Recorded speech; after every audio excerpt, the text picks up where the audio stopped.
First, let's look at tropical biomes.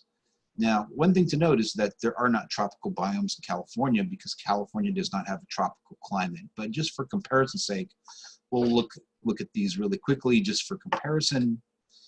This is they include tropical rainforest biomes. These are extremely wet areas near the equator that have heavy heat and rainfall and very dense vegetation.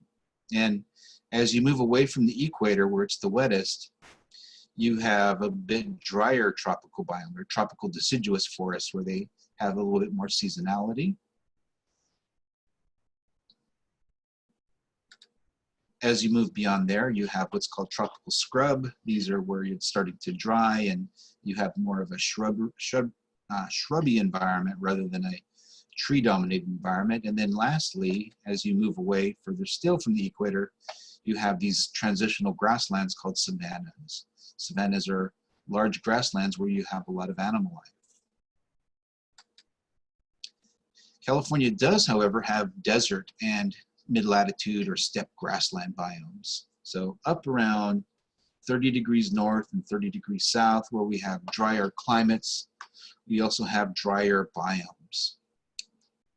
So in California, we have deserts in the interior parts of California on the other, in the rain shadow of the Sierra Nevada and other mountains.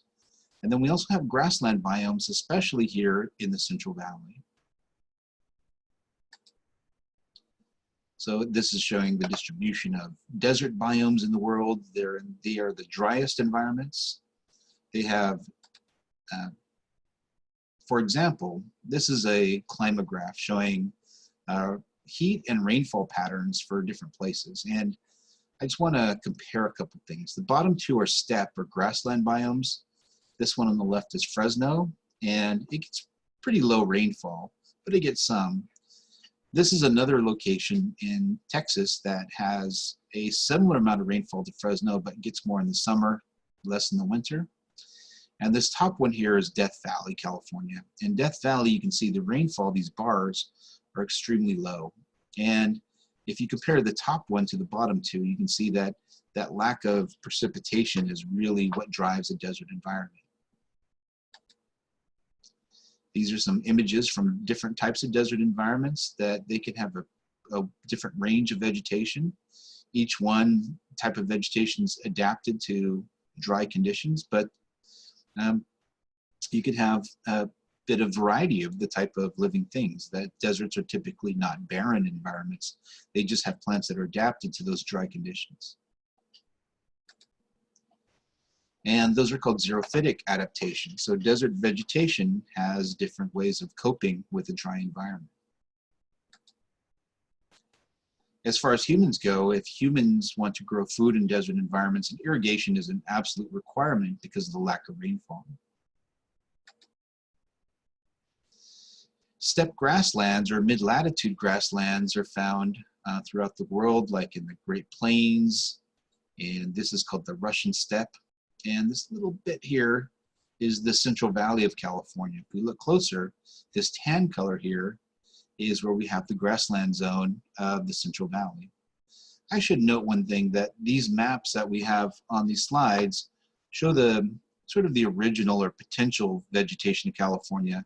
Most of this grassland is now farmland now, but this would be kind of an estimate of what the grassland in other communities would be without the human modification. And this is a steppe region in Asia, and this is showing the distribution of steppe, including in the Great Plains. The scale of this map kind of causes the Central Valley to drop off here, but it is actually there. And as we mentioned, grasslands are transitional areas between deserts and forests. And you can have a range of different types of grasslands. Mid-latitude grasslands typically don't have much in the way of trees unless there is a riparian corridor running through them or a river. So typically they're treeless or almost treeless, and they range between very short grasses in dry conditions to taller grasses in wetter conditions.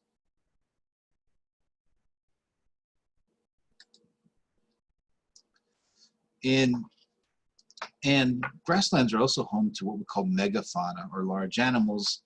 In Africa, there's things like giraffes and other large animals. In the Midwest, they have bison. And in California, we also have something called tule elk. These are elk that lived on the great grasslands of California at one time. They were hunted almost to extinction, and there's been breeding programs to try to bring them back. So they are protected in certain parks and other areas where they've been trying to breed them and trying to improve their numbers.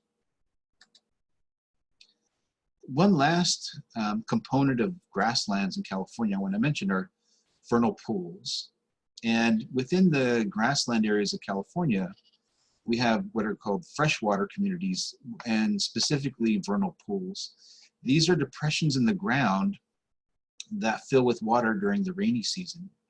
So in California, our rainy season is during the winter time. So in the winter, these fill up with water, and by summertime, they dry out. And during the time they have water, there are living things that sort of come to life during that time. There are things like what are called fairy shrimp and other invertebrates that live in the soil and then come to life when the water is there. And then kind of, and then by the time they dry out, they sort of just wait in the soil for the water to come back. So these are home to a lot of unique plants and animals.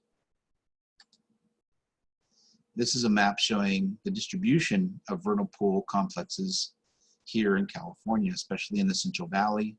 They're along the foothills and in some of the interior parts of the valley. So these areas in red are vernal pool areas.